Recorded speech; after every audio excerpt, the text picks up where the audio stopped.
자, 이번 시간에 두산중공업 살펴보도록 하겠습니다. 중간 체크 차원에서 접근을 한번 해보도록 하겠는데요.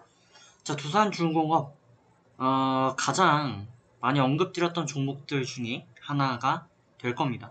근데 최근 들어서는 흐름이 좋지 않은 모습이고요. 마지막으로 이제 말씀을 드렸던 것도 좀 시간이 됐는데 7월 말에 한번 드리긴 했네요. 그죠? 그래서 단기적인 호재는 없고 또 의미도 없다라는 말씀을 좀 드렸고, 대신 좀 긴 관점에서 미래를 좀 보고 접근하시는 게 일단 맞는 관점이다라는 말씀 드렸습니다.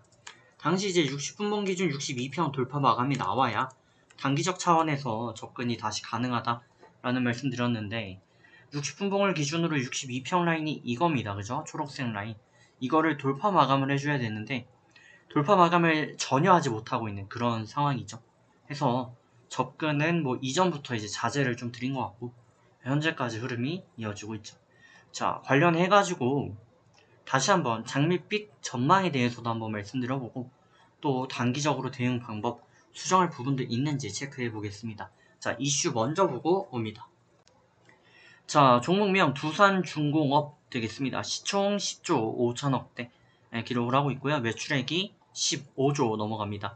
자, 작년 기준입니다. 2020년도 12월달 IFRS 국제회계 기준 되겠고요. 62년도 처음 설립해서 2000년 상장되었습니다. 자, 2001년부터 이제 두산중공업으로 활동을 영위하고 있고요. 현재 이슈는 지속적으로 있습니다. 보시는 것처럼 해상풍력 시스템 8MW급 부유식 해상풍력 시스템 개발한다라는 내용이 있고요. 또 두산중공업에 납품 계약한다라는, 이건 다른 쪽이네요. 그죠?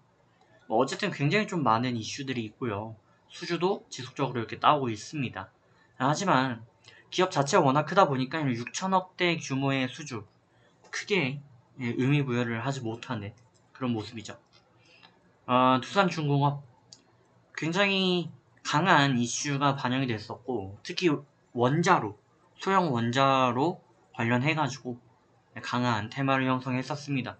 당시 두슬라라는 별명까지 붙으면서, 별칭까지 붙으면서 42,000대까지 형성을 했는데, 주가 다음날부터 이제 바로 쭉 밀리는 모습이었고요.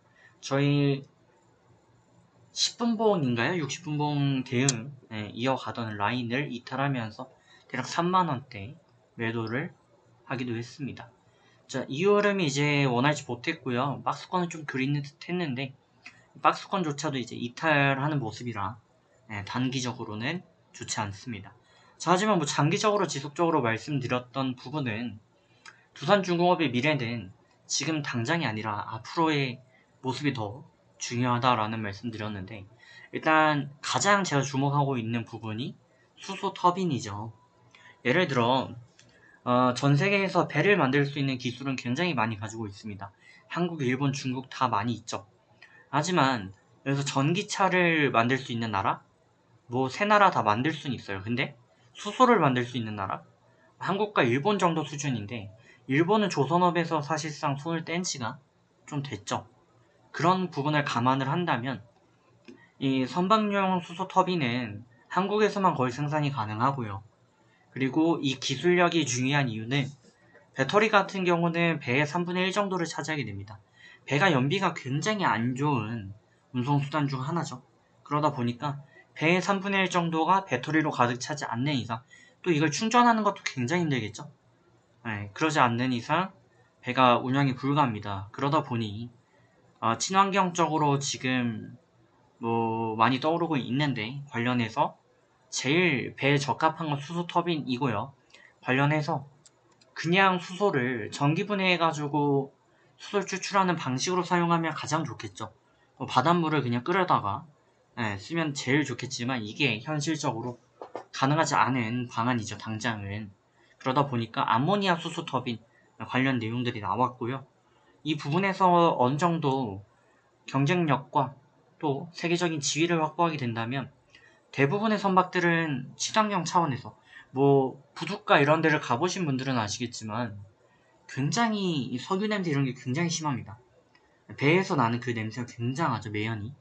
근데 이런 게 해결이 된다면 아무래도 뭐 친환경을 중요시하는 현대 사회에서 굉장히 강한 메리트를 받을 수밖에 없고, 이와 관련된 뭐 산업들, 특히 두산중공업 강한 이슈를 받을 수밖에 없다.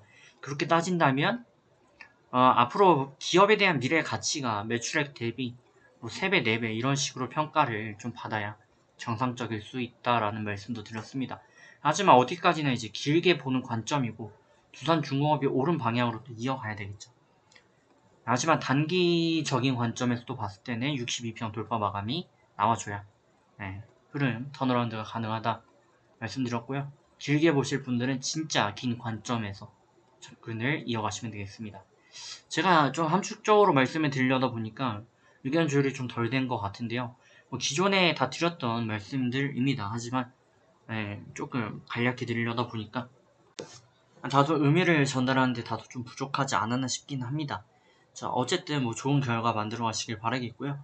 이전에 드렸던 영상들도 같이 참조하셔서 좋은 결과 만들어 가시면 좋겠습니다.